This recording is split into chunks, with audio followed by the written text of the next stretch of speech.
Physio here, and today's video we're going to look at the ultimate guide to mobility of the hamstrings. So when we think about the hamstrings, we have the muscles that start at the back of the knee attached to the shin, and they come up all the way to the back of the thigh, and they insert into the pelvis and the upper leg. So again, in order to target all the muscles, we're not only going to want to think about hip flexion, but also knee extension to really get that stretch through there. So as with any time you're working on mobility, you want to have an ability to measure your before and after changes. So we're just going to go over a quick self-assessment for your hamstring mobility.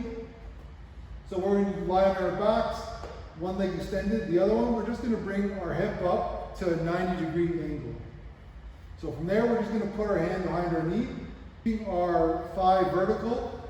We're just going to slowly extend the knee and see how much range we get. So of course, you might want to videotape yourself doing this just to get an accurate idea. So again, from there I would get a rough idea of the angle of my knee over time, trying to get that more and more extended.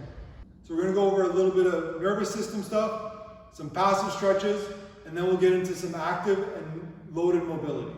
So one of the things that you want to think about when hamstrings feel tight, often it could be just more of a neurological thing. Simply meaning that due to lack of maybe strength, exposure, endurance, and so forth, simply your hamstring has trouble expressing the mobility that it has. So one thing we want to think about is neural tension when it comes to hamstring mobility. So we're going to think about that sciatic nerve that goes down the hip and down the back of the leg. When we think about testing the mobility of that nerve, oftentimes what we're going to do is we're going to bend at the hip, and then we're going to bring that knee up. So you can get into this position and you try it yourself. You're leaning forward, you feel a stretch in the hamstring. As soon as you bring that foot up, you start to feel a sensation up the entire leg. So that's more what we would call a neural mobility issue. So the reason we're going to look at that neural mobility is because if you want to work on your hamstring mobility, it's going to be hard if you don't resolve any limiting neural issues first. So what we're going to do here is you're just going to elevate your toes onto a surface. So again, we're thinking about that pulled up toe position, and then from there, you're just bending forward. So again, you might feel a little bit of that sensation going down the entire leg. What you might want to do is do one leg at a time. So again, I'm just hinging forward, feeling that stretch down the entire leg, and then coming back up.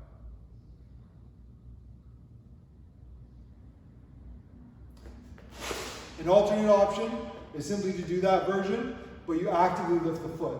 So I'm just hinging on the one leg, so I'm feeling a stretch in the hamstring, knee extended, and then from there, I'm just lifting that toe up. So lifting the toe up brings on those symptoms, putting the toe down leaves nothing but the hamstring tightness. So up and down. You're going to want to just do some nice gentle repetitions and work on that from anywhere from 30 to 60 seconds on each side. So we're just going to go over another variation of that nerve floss. So then what I'm going to do is I'm going to put my heel up on a wall or a post. So again, I shouldn't feel any symptoms down the leg until I pull my toe towards myself. So there I start to feel some tension in the calf and the hamstring. So all I'm going to do is point away and bring it towards me. So again, we're just kind of working on immobilizing that nerve a little bit and decreasing its sensitivity to stretch. So now we're just going to go into a basic hamstring mobility drill. So you're going to have the one leg up on a bench. So again, if we want to kind of eliminate that neural mobility, we're just going to point our toe away from ourselves. So what we're going to do is stay nice and tall, and then from here you're just leaning forward. So again, nice stretch through the hamstring, and then coming back down.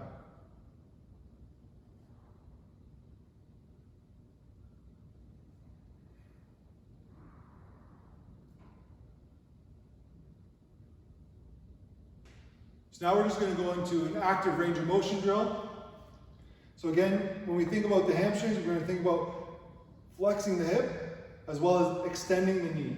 So what we're going to do here is I'm just going to bring my knee up as high as I can, and then from there I'm going to keep that height, and I'm just going to try and extend the knee actively.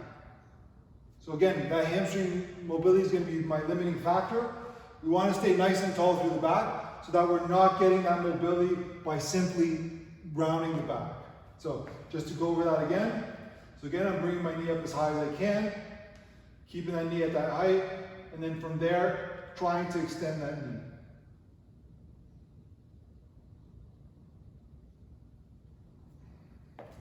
So you can do that in repetitions when you're slowly going in and out, or you can try and hold that from anywhere from 5 to 30 seconds.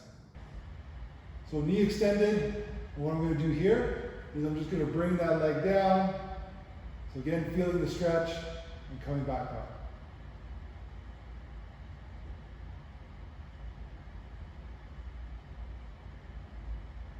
So as you go down, you should feel that stretching increase, and then coming back up.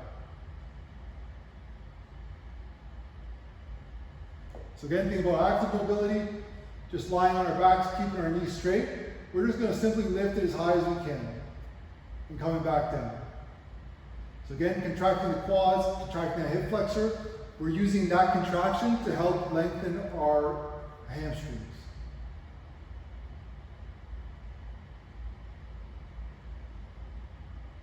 So when it comes to mobility of the hamstrings, the strength and ability of your quads and hip flexors is also going to be important. So in this position, sitting nice and tall, all I'm going to do is just try and lift one leg up at a time. So essentially each time I'm coming up, putting a little bit of stretch on that hamstring. As you get more comfortable, you kind of start to reach forward and do the same thing.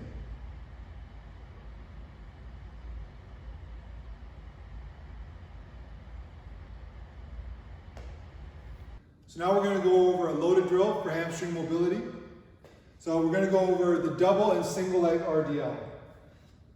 So the RDL is the Romanian deadlift. In this case, we're going to keep our knees locked out and extended. So again, we're using the weight essentially to not only strengthen the muscles, but also help lengthen the muscles. So again, keep staying nice and tall through the spine. We're just going to sink back into our hips. So again, feeling that stretch through the hamstrings. And then coming back up. And again. And back up.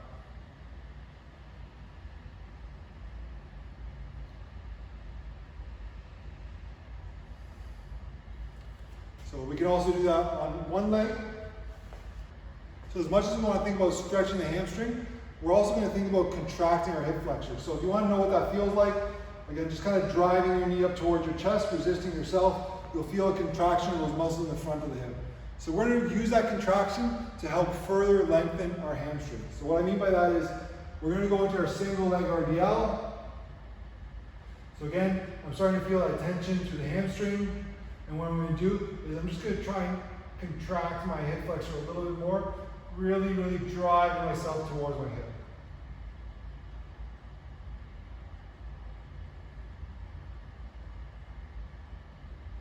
And again, really contracting the hip flexors here, holding for anywhere from 5 to 15 seconds.